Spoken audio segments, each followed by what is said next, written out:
What up, guys? Tony here, giving you an update on tomorrow's workouts. I apologize, I've been a little backed up and didn't get the videos posted, so no excuses there. But I'm here today to give you guys what you need, some information on what's happening tomorrow. So I got my other phone here with the workouts, so I can go over those correctly with you. Tony Corona Challenge is still happening. Make sure you guys are staying on that. I misplaced my wig and sunglasses, so was unable to make a video when I did it today, but I did do my burpees the last few days. So stay up on it. If you miss a day, get back on it, make up those burpees. We're up to, 22 tomorrow? So make sure you guys are sticking to that.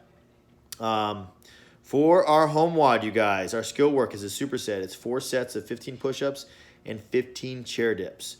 You're resting 2 minutes between rounds. The push-ups and the dips are going to complement each other, so it should get a pretty big juicy pump, as Coach Dan Davies always says. The Metcon after that is every minute on the minute for 14 minutes. You've got minute 1 being 10 burpees and minute 2 being 10 weighted good mornings. If you're doing RX Plus option, you're going to do 13 reps versus the 10. The weighted good mornings, you can use anything you have at home. You can use, again, a duffel bag full of some books. You can use a book. You can use a paint bucket. Any sort of weighted item that you think is a good weight for you to do all 10 of those.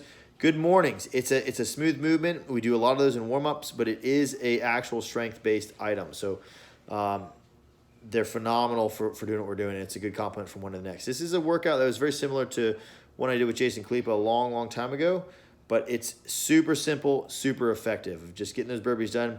And try to beat the clock every single minute when you do those burpees or you do those weighted good mornings with the correct form. You are trying to push that time that you complete it every single minute. So if it takes you 30 seconds, stick to that 30 seconds. As you get to like minute 10, 11, 12, it might start maxing you out. If you get to 35 seconds, you got to pick it up, get back to that 30-second mark. So that's your home WOD, you guys. Going over the burgfit WOD. Let me get to it. Burgfit. We've got 2 different Metcons. First one is 10 rounds, 10 sprawls, 10 mountain climbers, 10 squat jumps. Straightforward, effective, 100 reps of everything. Sprawls are a burpee without going to the floor. You're kicking those feet back in a plank push-up position, coming right back up, standing up and jumping. 10 mountain climbers, it's 1-1, meaning 1 on the right, 1 on the left, counts as 1 rep. Moving all the way up for all 10. And then squat jumps are just going to be a nice squat to a little bit of a jump after that. 14-minute cap for that. You can scale it down to 8 reps per round versus the 10 reps that we have for the other version. You're resting 5 minutes, and we're going into the next portion, which is running and Russian kettlebell swings. So if you don't have a kettlebell, you can use a dumbbell. If you don't have a dumbbell, you can use laundry detergent. If you don't have laundry detergent, you can use, again, a book bag with some weight in it. You can use a paint bucket. Get a little bit creative here, you guys, if you need some equipment. Anything is going to be better than nothing, and if you feel like the weight's too light, depending on the item that you have, you can always double the reps, okay, or 1.5 the reps. So it's a 500-meter run, 50 kettlebell swings at a Russian height. That means at the eye level height. 400-meter run, 40 kettlebell swings, 300-meter run, 30 kettlebell swings, 200-meter run, 20 kettlebell swings, 100-meter run, 10 kettlebell swings. All of the kettlebell swings are at the eye level, the Russian height. Your runs, you can map out. Hopefully, if you have a 100-meter distance, you can just run that 5 times, run it 4 times, run it 3 times. Keep it super simple in that realm so you don't have to have all of those marks. Moving on to CrossFit, you guys.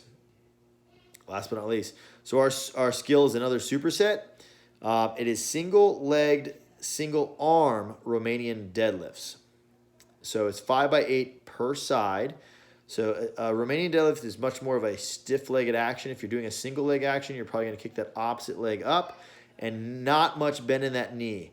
The back still needs to maintain a flat, braced plane, and we don't want to have any rotational effects, meaning we don't want to corkscrew our body as we go down to reach the ground for that deadlift, okay? So you're still staying in that perfect deadlift form, but it's a single-arm, single-legged action. Much more aggressive on that hamstring than using both legs because there's a lot more control that one leg has to do. You're stabilizing with the core. You're stabilizing that leg. You're going to feel it pretty well the day after. After that, you're supersetting to a Bulgarian split squat. All you need is a chair. A chair is something to pop that back leg up onto, and it is a 5x10 per side. So this is a pretty great superset for your hamstrings and quads and your glutes all over. The specificity for the Bulgarian split squats: 90% of your weight should be on the front foot, 10% on the back foot. Add weight as that's appropriate for you, that you have the possibility of adding to. If you don't have weight to add, then you can always up the reps. Maybe up them by 2 every single round per side will also give a similar stimulus. After that, you guys, we got a 12-minute AMRAP. And we've got 10 alternating single-arm dumbbell squat cleans, 10 reverse burpees. I've been waiting to see those. I knew they were coming up here soon. And then 30 lateral hops over your dumbbell. So the alternating single-arm dumbbell squat, you got one dumbbell or one container of laundry detergent, whatever it is. You're pulling that dumbbell or item up to that shoulder. You're squatting it and you're standing it back up. The reverse burpees, watch the video on those because I don't know if I can give the best explanation. You're rolling back onto your back, you're piking up, and then you're rolling back forward and standing. And then lastly, the 30 lateral hops over the dumbbell, just like a barbell, but you're jumping over that dumbbell or a crack on the ground or any small object that you have. You're jumping up and over that item, back and forth. If you guys have any questions on that, talk to the coach in the morning. If you're unable to make the Zoom class, definitely check out the recordings, and you guys can follow along with the class that already happened earlier. And hopefully we see you guys tomorrow. The Zoom class has been picking up. A lot of people have been joining in and hopefully seeing some cool effects. So just try one out if you haven't tried one. It'll be hopefully eye-opening for everybody to start getting their fitness, keeping it on track through this weird time that we have going on. But we greatly appreciate everyone's support. And if there's anything we can do to help you guys out, let us know. Over and out. See ya.